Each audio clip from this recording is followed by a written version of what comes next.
Hi, I'm Ben Cripps. I'm a bass player from Melbourne. Well, I actually became a bass player kind of out of accident. At the time, when I was at high school, I was a keen skateboarder, and my mates wanted to start a band, and they needed a bass player. And my first bass was a acoustic guitar with a microphone in it. And believe it or not, yeah, it was very, very improvised way of playing bass. But yeah, my parents saw me show interest in it and thought, I came home one day from school and they bought me a bass. So I was lying on my bed. It's like, oh, you beauty. So I got a bass. So yeah, it was an Onyx.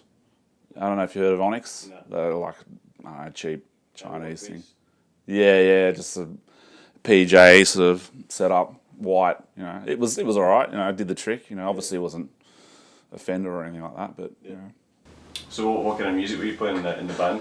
I was a bit of a punk rocker. We were doing Sex Pistols and the Clash, and I was the only one brave enough to sing as well. So I was just to sing in the band as well.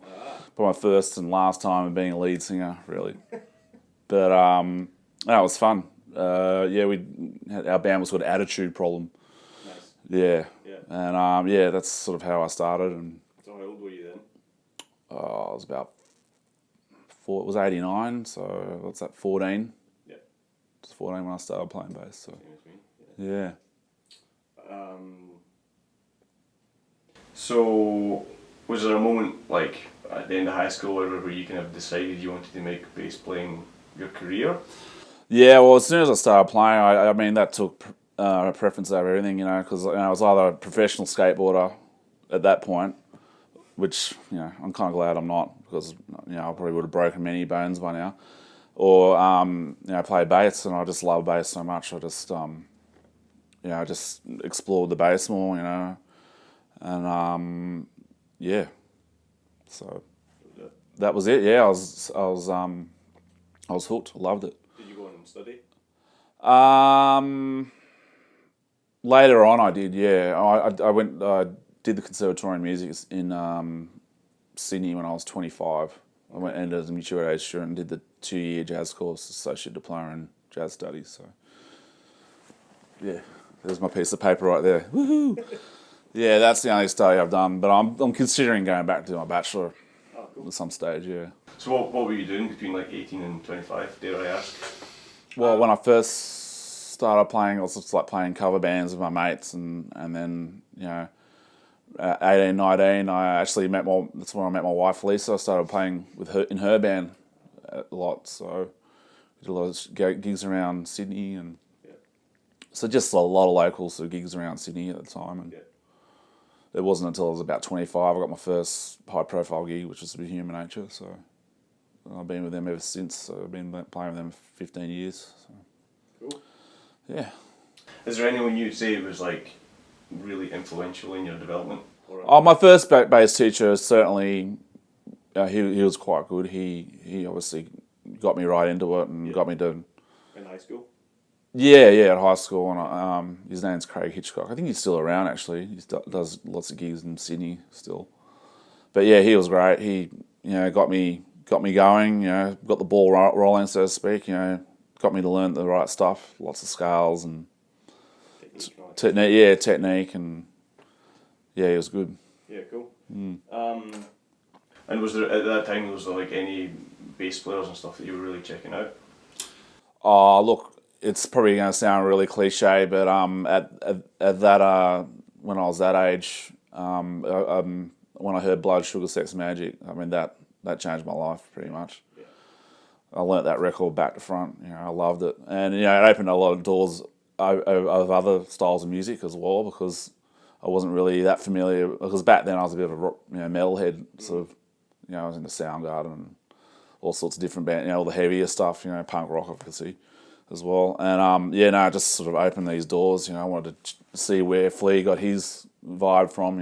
So introduced me to Bootsy, Larry Graham, of course. All those sort of 70s disco cats. Bernard. Big fan of Bernard, and then other bass players as well.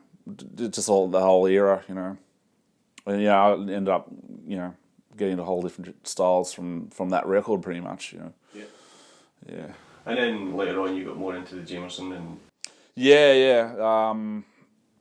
I definitely I love James Jameson, especially when Human Nature doing their Motown record. I had to learn a lot about him, because he was the guy, and probably he's probably the main reason why a lot of bass players play the way they do now, or he's the main reason he changed bass forever, Jacko? I don't mind Jacko, but I'm not obsessed with him, I've got his first album. That's the only one I've got. So, he's amazing, obviously, but I'm not as obsessive about him like some bass players are. But yeah, definitely, Jacko's one of the guys, for sure. If you could go back in time, what advice would you give yourself? I don't know. It's a hard one to answer. I guess my advice to myself would be have something to fall back on, because sometimes music can be tough. Gigs dry up or whatever. But no, I think that's really about it. I just wish maybe I learn another trade, or just one of those quiet times. I mean, I'm fortunate at the moment. I'm playing a lot at the moment. I do it full time now. But there was years there where I was like, couldn't scratch for any gigs together, or whatever. So, but probably that's about it. Yeah, and now you're getting more into the production side of things and stuff. Yeah, that's correct. Yeah, I love doing that. That's sort of creating stuff. I'm just getting back into it now. Actually, I had a bit of a hiatus there for a while, but yeah, it's good fun. Yeah. And what would you say are some of the most important qualities for being a good bass player? Sound is important. I think you have a good sound. Good ears. That's really important. You got to be adaptable at gigs. Sometimes things go pear shaped, and you have to think on your feet to follow whoever's going this way or that way. Or the singer might forget a chorus. You just got to listen. Listen out, ears definitely. What else? Don't be a dick. That's pretty important. You got to. It's not only about music. You got to get along with people. So that's pretty. Because you can't really make a career as a solo bass player, can you? Yeah. No one wants to book and it might be the greatest bass player in the world, but if you're an arsehole, no one wants to work with you. So I think that's pretty important. I don't know. Well, I guess all those things I just said. Punctuality, turning up on time. I mean, no one likes people rocking in 2 minutes before the gig starts. Yeah, it's not fair. I think it's important to get there on time and give yourself plenty of time to get there and set up for whatever gig it may be. Yeah, cool. What's your current gear that you're using? I got the GNL L2500. This has been my main bass for the last 15 years. I got it in 2000. This is my sort of go-to bass. I just for some reason I like this bass. It just always sounds good and feels right to play. And I think most gigs I do these days, it's sort of essential to have that fifth string to go down lower, especially current climate of music that's around at the moment. A lot of it is below E. I've also got a Stingray, which I like playing a lot as well. Old Music Man Stingray, E3 Stingray. So between this and that bass, really, the two basses I use. And you got what kind of rig are you using? I got a Eden Head, 550T, I think they're called, the Traveller. Those little ones. Okay. And I've got a matching 15 box that goes with it, but I don't really take that out much because it's just too heavy. And the gigs I do, and like the smaller gigs, I mean for the big gigs I bring it out, and I've also got a 210 box Goliath Junior SWR, yeah. So it's mainly just the Eden and the 210? Yeah, just for gigs around town it is. And I mean, if I do gigs in a state, a lot of the time it's backline anyway, so I use what I'm given really, pretty much. Yeah. I don't really do pedals. I've got an octaver that I sometimes pull out, and this distortion pedal, but usually I don't really go there. No, I used to have a Qtron, but I don't know, sort of no real use for it these days. Yeah, I like my sound pretty simple. Straight in, off you go. Packed up quicker and. Pretty much, yeah. Unless things can go wrong. Exactly. Yeah. Batteries or power supplies die or whatever. It's just anything you've got to worry about, just plug it straight in. Is accidentally unplugging from the amp. But no, I like to keep it simple.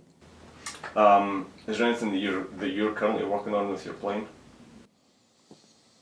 Not really. I'm getting back into learning tunes actually.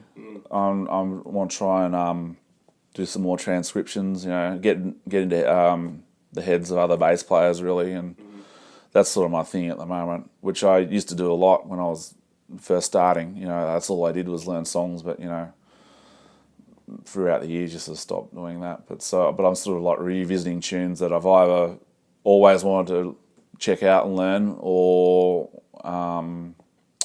haven't looked at before in my life, or just looking for new stuff to learn, whatever it may be. So. Anything? Well, been going on a bit of a Bernard trip lately. That's I transcribed My Forbidden Lover, which was fun. So he's good. Even